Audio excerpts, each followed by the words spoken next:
Hello, it is Victoria Mattia. I hope that you are well. I'm also known as the Mom Care Coach. So I have a podcast called the Mom Care Coach. I am also on all of the social media outlets. I am on Instagram, TikTok, and Facebook, Threads, LinkedIn, a lot of the different places you may find me. And today I wanted to have a chat with you. So a few days ago, I put out a video on how we used to have our little chats a couple years ago, and we would have them here on YouTube.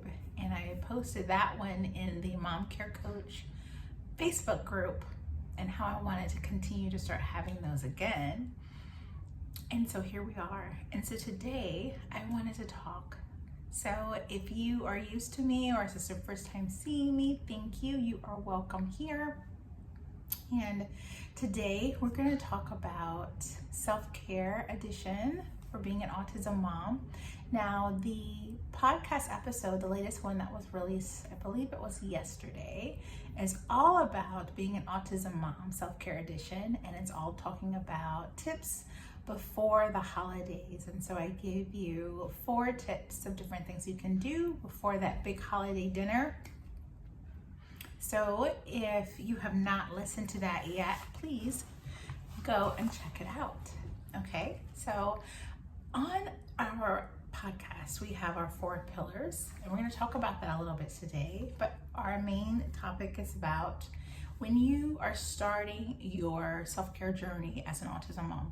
Now, excuse me, I believe that the term self-care can be kind of an elusive term, meaning that it's not always as defined, and it can mean different things for different people. So, pardon me one second. So I wanted to kind of talk a little bit about that. So on our podcast, we have 4 pillars, and it's all under the umbrella of aligned living. Okay, so those 4 pillars are sleep, movement, mindset, and nutrition. Let's expand a little bit on that. So let's camp out for a minute. I do have some papers that I am looking at. So if you see me look down, or you see me look over here or here, that's what that's about.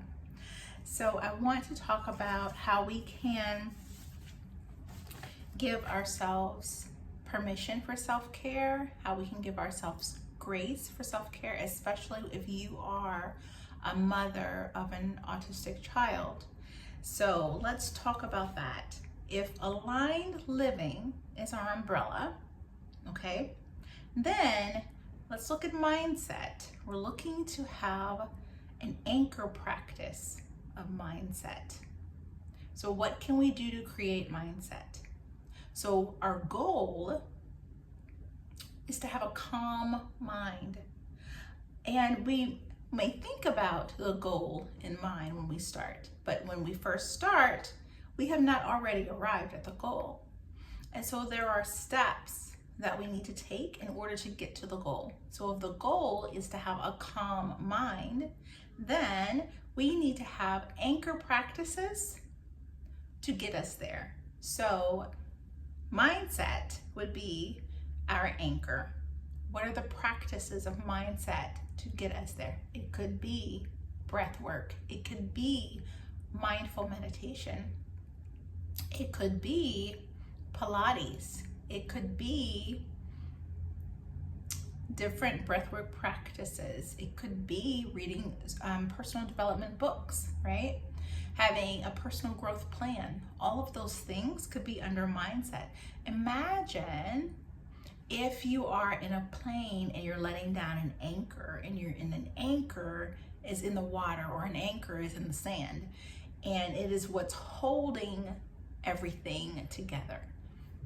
When you have an anchor and it's down in the sand or the water, what will happen is that that's going to hold right? So whatever is attached to that is going to hold it in that place. So if you have mindset practices, that is eventually going to lead you to having a calm mind. 1 second, please. I'm going to pause.